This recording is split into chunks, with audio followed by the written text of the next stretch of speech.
Bismillahirrahmanirrahim. This is Muhammad Ibrahim Gopar, working as an assistant professor of English at Shah Abu Lateef University, Raipur. And my topic for today's presentation is an analysis of themes, struggle, and hardships in the successor of Shah Abdul Lateef Bhittai. Shah Abdul Lateef Bhittai is considered as one of the greatest poets of the world. In Sindh, we hail him as the savior of sin, as the guardian of sin's identity and sin's culture. People recite his verses on regular basis, and like the Holy Quran, people have remembered his verses. His entire work is remembered by people line by line. And he himself says about his poetry, Jeto beta bhaya se ayatu ahin neoman line pira sande parda.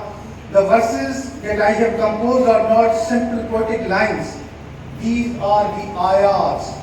These are the lines from the Holy Quran. I have merely presented them in Sindhi form.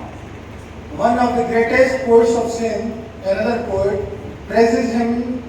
Ahe Abdul Lateef ate aage jo ehsan जोड़े जय कुरान गरीब सिंधी जुबान में, that Abdul Lateef have been blessed by God, who has been given the task to compile Holy Quran in Sindhi. So this is somewhat a little introduction of Shah Abdul Lateef Bhittai, one of the greatest poets. People often view Lateef's poetry in the context of Sufism, but the time has arrived when we are trying to explore different themes from Lateef. And I'm glad to inform you all, because perhaps in Kashmir, you people might not be aware of this name, but like Shakespearean studies, like Iqbal's Iqbaliyat, in Sindh we have a discipline known as Lateefiyat, where we study Shah Lateef from different perspectives. And Lateef was not merely a poet. Let me tell you that there are two types of poets in this world. Some are the simple versifiers. They simply represent human feelings and human emotions. This is the function of poetry. But there are certain enlightened poets who are poets as well as philosophers. So Lateef is among the cult of those poets who are basically philosophers, but they had selected poetry as a medium of presenting their philosophy. Other poets in this list include Ralph Waldo Emerson from the United States of America. We have Iqbal as a philosopher poet, and in Sindh, along with other philosopher poets, we have Lateef leading this trend. Lateef's work is compiled as Shahjo Risalo, the compilation of the verses of Lateef. Now Shahjo Risalo consists of 30 cantos. There are 30 chapters. These 30 chapters are known as surs. So I have written here that there are 30 surs of Shah Lateef.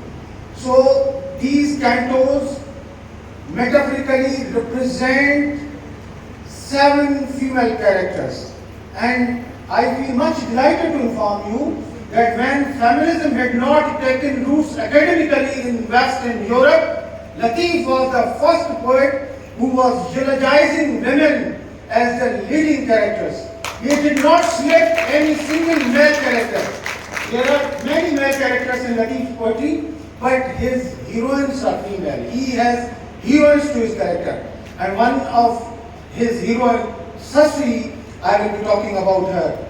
So Sasri is very important. So Lateef has, I told you, 6 to 7 heroines, but of all these 7 heroines, Sasri is the most favorite heroine of Shah Lateef himself, because Sasri had undergone the pangs, the hardships, the difficulties, the challenges, and patriarchal society. She had to face all these challenges, but she never succumbed to it. She continued her struggle. And you will be surprised to know, let me tell you that Lateef is not a storyteller. In Lateef's poetry, we will not find a story. He is not going to tell you the story that this is the story of Sasri, she fell in love with Punu, and Punu's brothers came, they abducted Punu and left for Keshmakra. No. Lateef's focus in his poetry is on the struggle of Sasri. So Lateef is not simply a storyteller. We people then collect and connect the stories of different characters But in Shahjur Risalo, you will not find a single story. And one thing more, Latif is purely indigenous. Latif's all characters are from the soil of Sindh. There is only one Sur Kedaro, in which Latif eulogizes the martyrdom of Hazrat Imam Hussain, but that is again a controversial sur. Some scholars believe that Sur Kedaro is not written by Latif, because Latif cannot write anything that is not rooted in Sindh. Since Imam Hussain was not rooted in Sindh, so there is great and serious discussion on this, that either Sur Kedaro is written by Latif or by any other scholar. So, moving ahead, my study is qualitative in nature. I have applied interpretive method, and then I have invoked Marx's idea of praxis and alienation. Praxis and alienation go hand in hand, and in praxis we see that how for success in life, how for an revolution in life, you need to involve in activity. How you are, 2 minutes please, let me tell you, while I would be reciting the verses of Latif, you will enjoy it. Once you get bored, raise your hands and I will leave this chair, okay? So praxis in Susi, praxis stands for struggle. How Sasi struggles. I will be reciting the lines in Sindhi. English translation is also given there, and then we will connect it with the theory of praxis by Marx. Latif says, Aval akhir aahe halan munjo hota de, Aval akhir aahe halan munjo hota de, Koryo sando kojatin wali ki maminay, somu thoro lai ki jere mila jatake. Sooner or later I have go to the beloved. Sooner or later I have to go to my beloved. My Lord, do not waste the performance of the workers. Now Latif through Sasi invokes God that every worker who performs in any factory, in any walk of life, God should not waste their struggle. Kindly be so gracious to me that I may meet the Baloch Punu during my lifetime. So Sasi says that I cannot meet Punu while reciting Punu in my home. To meet Punu, to find Punu, I need to initiate a struggle, and a struggle of covering the hard mountains. And then she knows God, that there must be the help of God there, so that she could achieve this. At another place, Latif says, Sajan Karan Sunya Mar Kabuli Sasui. Sajan Karan Sunya Mar Kabuli Sasui. Andar Jani Unya Pani Unyonale. This is the metaphor that I have not found in any writer, even from England or even from America, because I have been teaching English literature as well as American literature. Andar Jani Unya, those who are thirsty inside, those who are willing to carry out any task, Pani Unyonan ke, water is thirsty for them. Such a beautiful metaphor that water is thirsty for them. People are thirsty for water, but those who are sincere with their efforts, water becomes thirsty for them. Shah says, Sasi has willingly accepted and taken the journey in the wilderness for the sake of her beloved. Punu, water seeks those who maintain their thirst within themselves. And one thing more, in this line it is said, Sasi has willingly accepted and undertaken this journey. Sasi was under no compulsion. There was no any pressure on Sasi. There was no any protective norm that was forcing Sasi to pursue this struggle. She had willingly accepted it. I will read this final line and will take my seat. Latif says, Veh mamundha bambhor mein, kalko wako vas, pani, baro chanji, goli chadma gas, torna manja das, pavandai hot punwajo.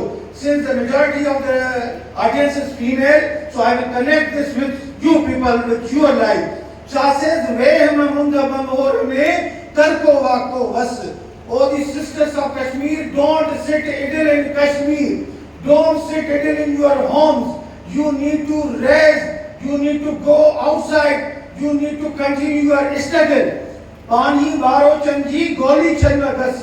Once you are out of your home, once you are pursuing your career in any university, once you are pursuing anything in your life, you must not stop in middle. You should strive hard to achieve and to go to the last line. Your destination will come when you will continuously strive for that goal. Once you are in constant struggle, you will get the goal. I am going to translate it. O Sasi, do not remain in Bambhor. Bambhor was native place of Sasi. O Sasi, do not remain in Bambhor, but use all efforts to follow Kunu. Kunu is your destination. As the born women of Balochi tribe, since you people have certain norms, you must have to follow certain taboos. You must have your local customs. You must have your local traditions. Those traditions, taboos will bind you. They will not allow you to go out. So Latif said, as a born woman of the Balochi tribe, you should not give up his state. Because in Balochi families, going out of their home is not considered as a good taboo. But Latif asked Sasi to challenge this taboo and go out of home. During the course of this research for your beloved, you will find clues about him. Once you are in the constant struggle, any destination can be achieved. I have concluded that Surah Sasi is the most important surah of Shah Latif. So Sasi invites the reader to be active and keep on struggling in life. Hardships are the part and parcels of life. We cannot ignore it. One must avoid animation. Fortune favors those who accept challenges. Outstanding.